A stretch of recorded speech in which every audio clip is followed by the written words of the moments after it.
안녕하세요. EBS 연구의 모든 작품 총정리의 국어강사 한윤성입니다. 오늘 우리가 볼 작품은 이생규장전이라는 김시습의 작품이에요. 먼저 주제는 생사를 초월한 남녀 간의 사랑이에요. 그래서 이 작품은 이승과 저승의 한계를 뛰어넘는 남녀 간의 사랑 이야기다 라고 했어요. 이승과 저승의 한계를 뛰어넘었다라는 얘기, 누군가가 죽었고 죽은 사람과 다시 만난다라는 얘기거든요. 그래서 죽음을 초월한 사랑, 그리고 이런 거를 명혼소설 또는 시애소설이라고 합니다. 뭐 시체랑 사랑을 하다 뭐 이런 뜻이라고 보면 돼요. 또 한 가지, 특히 남성이 아닌 여성의 적극적인 행위가 드러난다라는 거, 남성이 아닌 여성의 적극적인 행위를 통해 사랑이 이루어진다는 점을 주목할 만해요. 어떤 점이냐면요, 남자의 아버지인 이생의 아버지가 반대를 합니다. 두 사람 결혼을, 신분이 좀 약간 차이가 있다고 해서. 그런데 지금 이 최랑이라는 여자 주인공이 막 식음을 전폐하고 그리고 자신의 아버지에게 막 얘기를 해요. 결국 사랑이 두 사람이 결혼을 하게 된다라는 그런 점에서 여성의 적극적 행위가 드러난다. 그리고 또 한 가지, 유교적 규율에서 벗어난 자유연애라는 이 두 가지 측면도 뭐예요? 이 작품의 근대적 성격을 알 수 있게 하는 그런 요소다라고 보시면 될 것 같습니다. 전체 줄거리, 이생은 어느 날 봄날 담장 너머로 최씨녀를 엿보게 되고, 자, 담장 너머로 최씨를 엿보게 된다. 이생이 담장을 엿보다라는 게 바로 제목의 의미예요. 제목의 의미가 이생규장전이라고 되어 있는데, 이생규장, 이생이 규장, 담장을 엿보다. 그 첫 만남을 이렇게 제목의 의미로 삼았습니다. 전체적으로 한번 읽어보시고요. 저는 작품 구조를 보도록 할게요. 먼저 이생과 최랑의 만남과 사랑입니다. 담장을 엿보면서 처음에 이렇게 만나게 되고 아무래도 행복하겠죠? 그러다가 이생의 부모의 반대로 인한 이별이에요. 불행입니다. 안 좋아요. 그러다가 부모의 반대를 극복하고 여기서 누구의 적극적 행위가 드러나? 최랑이라는 여성의 적극적 행위가 드러날 수밖에 없겠죠. 네, 행복이에요. 여기까지가 바로 전반전입니다. 예, 여기까지가 전반부고요. 이제 후반부의 내용에는 홍건적의 난이라는 그 내용이 추가가 돼요. 홍건적의 난으로 인해 최랑이 죽습니다. 아이고, 명혼소설이라는 어떤 전제 조건이 되기 위해서 최랑이 이미 죽네요. 불행이고요. 그러나 이생과 죽은 최랑의 재회예요. 곧 이승과 저승의 한계를 초월한 사랑이 드러나는 부분이 바로 이 부분이죠. 그러나 결국에는 산 사람과 그리고 죽은 사람이 영원히 함께 할 수는 없거든요. 우리 민족의 전통적인 생사관 때문에. 그래서 이생과 최랑이 영원한 이별을 하게 됩니다. 불행으로 끝나고 있네요. 이 부분은 바로 후반부다라고 보시면 됩니다. 그러니까 전체적으로 사랑과, 그러니까 행복과 불행, 행복, 불행, 행복, 불행 계속해서 반복되는 그런 구조다라고 보시면 될 것 같아요. 출제 포인트 보도록 하겠습니다. 취치전이라는 작품과 이생규장전의 비교인데요. 요거는 뒤에 문제로 나오니까 그때 다시 한번 보도록 할게요.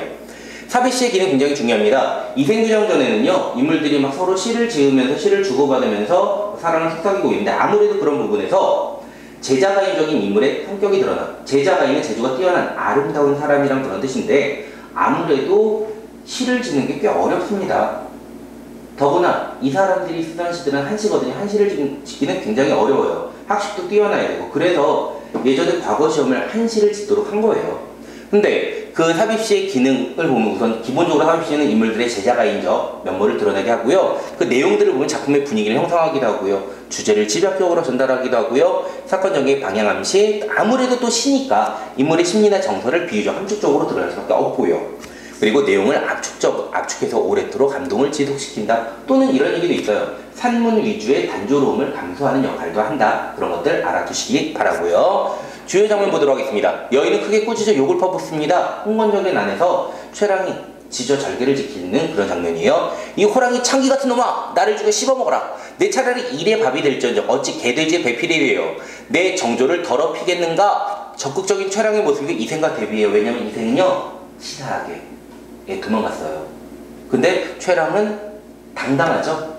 도정은 놓아요. 여인은 한 칼에 죽이고 살을 들어. 너무 잔인하네요. 이 부분에서 뭐예요? 지저절개를 지키려다 죽음을 맞이한 최랑입니다. 결국 지저절개를 지켰던 그런 인물이다 라고 보시면 되고요. 저승길은 피할 수가 없습니다. 하느님께서 저와 난군의 연분이 끊어지지 않았고 또 전생에 아무런 죄악도 없기 때문에, 아무래도 연분이 끊어지지 않았고 죄가 없기 때문에 다시 환신시켜서 난군을 배워 시름을 흘게 했던 것입니다. 그러나 오랫동안 인간 세상에 머물러 있으면서 산 사람을 유혹할 수 없습니다. 이승과 저승의 존재하는 경계가 분명히 있습니다. 이 부분에서 바로 우리 민족의 전통적 생사관이 드러난다 라고 보시면 될 것 같아요. 그래서 결국 이별하게 되는 장면들이에요. 문제를 통해서 확인해 보겠습니다. 중국어를 취치전의 줄거리예요. 아까 말씀드렸죠? 취치전, 유취취와 가난한 금정은 동갑내기로 세상을 함께 다니며 사랑했다. 유씨는 혼인에 있어 재산을 논하는 것은 오랑캐나 찌시라고 말하면 예를 가지고 금정을 대리하기로 맞네요. 괜찮다. 그 후 장사선의 난이란 또 전쟁이 일어나네. 홍건적의 난 비슷하죠? 두 사람은 헤어지고 금정은 이 장군의 첩이 된 취치와 재회했다. 취치라는 이 여자는 첩이 됐네요. 지주와 절개를 지키지는 못했네요. 그래서 우선 답은 4번이에요. 복의 여자 주인공은 위기 상황에서 절개를 지키기 위해 목숨을 버린 건 복에는 해당하지 않죠. 윗글은 가능하지만. 그래서 우선 답은 4번이고. 계속 가볼게. 그는 상층 끝에 병들어 있고 이어 취치도 병들어 김생의 묘 왼쪽에 묻힙니다. 취신의 집 하인이 장사를 다니다가 우연히 취치와 금정의 환신을 만나고 죽은 사람들이 이렇게 이승에 있는 사람과 만났네요. 두 사람을 찾아온 취치의 부모는 꿈속에서 두 사람을 만나게 됩니다. 이런 얘기야. 그럼 모두 전란을 배경 맞고요. 남녀가 애절한 사랑 이야기 맞죠? 전쟁으로 해서 이별했잖아. 윗글과 달리 남자 주인공이 여자 주인공보다 먼저 죽어. 왜? 취치가 이미 다른 남자의 여자가 되었잖아. 그래서 요 취치전에선 금정이 먼저 죽네요. 5번 윗글과 보기는 모두 죽은 사람이 한 사람과 만나게 된다는 점에서 여기서는 누가 만나? 하인 그리고 나중에 부모 꿈속에서지만 부모가 만나잖아요. 그래서 답은 4번입니다. 다음으로 볼게요. A의 역할에 대한 설명이다. A가 바로 삽입시의 역할이지. 삽입시지? 예. 사건의 극적인 전환을 통해 갈등을 해소시킨다. 사건의 극적 전환이라고 보기는 어렵습니다.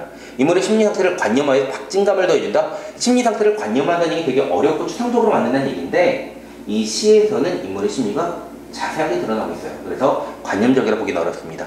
현실에는 주인공이 전혀 없고요. 극적 상황이 집약적으로 전달돼 아무래도 감동을 오래 지속시킨다. 예, 시의 역할이니까 답은 4번이겠네요. 당시의 사회상을 집약적으로 제시해 현실감을 더해준다라고 보기는 어렵습니다. 이 이생규정전이라는 작품은요, 최초의 한문 소설이라고 평가받는 김시섭의 금오신화에 실려있는 작품으로서 문학적인, 문학사적인 의의가 굉장히 중요한 작품이니까 여러분들이 반드시 좀 알아두셨으면 좋겠습니다. 자, 얼마 남지 않은 수능, 끝까지 긴장하시고요. 최선을 다해서 반드시 고득점을 쟁취하시길 바랍니다. 파이팅이고요. 저는 국어강사 함윤성이었습니다.